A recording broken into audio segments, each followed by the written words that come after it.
আসসালামু আলাইকুম ওয়া রাহমাতুল্লাহি ওয়া বারাকাতুহু। আলহামদুলিল্লাহি ওয়া কাফা ওয়া সালামুন আলা ইবাদিহিল্লাযীনা ইসতাফা, আম্মা বা'দ। দূরে এবং কাছে যে যেখান থেকে আজকের এই ভিডিওটি প্লে করেছেন সকলকে জানাচ্ছি আন্তরিক মোবারকবাদ। ইসলাম প্রিয় দিনী ভাইরা, আজকে 15 জুন, 8ই জিলহজ, আমাদের পবিত্র ঈদ উল আজহা অতি সন্নিকটে। 17 জিলহজ বাংলাদেশে ঈদ উল আজহা অনুষ্ঠিত হবে। তো এই জন্য আপনাদের সকলকে আসন্ন পবিত্র ঈদ উল আজহার অগ্রিম শুভেচ্ছা, ঈদ মোবারক।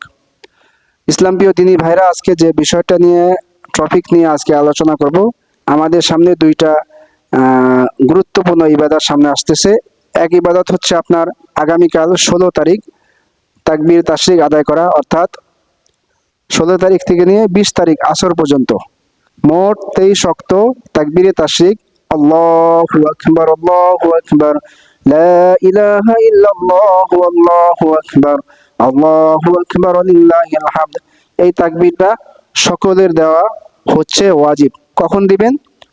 আগামীকাল 16 জুন ফজরের নামাজের পর থেকে, ফজরের নামাজ সালাম শেষ করার পরেই সকলেই একবার এই তাকবীরটা দিবেন। আল্লাহু আকবার, আল্লাহু আকবার, লা ইলাহা ইল্লাল্লাহু, আল্লাহু আকবার, আল্লাহু আকবার, লিল্লাহিল হামদ।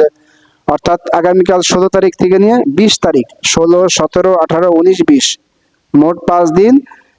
20 তারিখ ফজর, জোহর, আসর নামাজ পড়ে তাকবীর বলে আমরা শেষ করব। মোট 23 ওয়াক্ত এই তাকবীর সকলেই আদায় করবেন ইনশাআল্লাহ। আপনি একাকী নামাজ যখন আদায় করবেন, ফরজ নামাজ, তখন আদায় করবেন। যখন নাকি ইমাম সাহেবের সাথে নামাজ আদায় করেন তখনও পড়তে পারবেন। আরেকটা আমল হচ্ছে আমাদের জিলহজ মাসে যে আরাফা রোজা, সেটা এখানে যদি আপনারা রোজা রাখতে পারেন, সিয়াম রাখতে পারেন, তাহলে অনেক ফায়দা।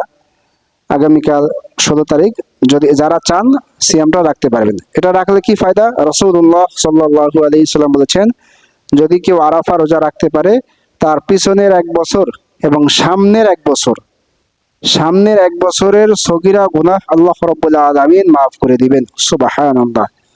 এজন্য আসুন, বাকি যে 2 দিন সময় আছে, আমরা এই 2 দিন জিলহজ মাসের প্রত্যেকটা আমলই তো খুবই গুরুত্বপূর্ণ।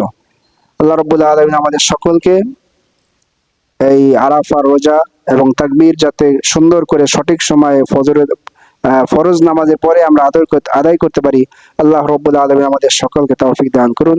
আমিন। আসসালামু আলাইকুম ওয়া রাহমাতুল্লাহি ওয়া বারাকাতুহু।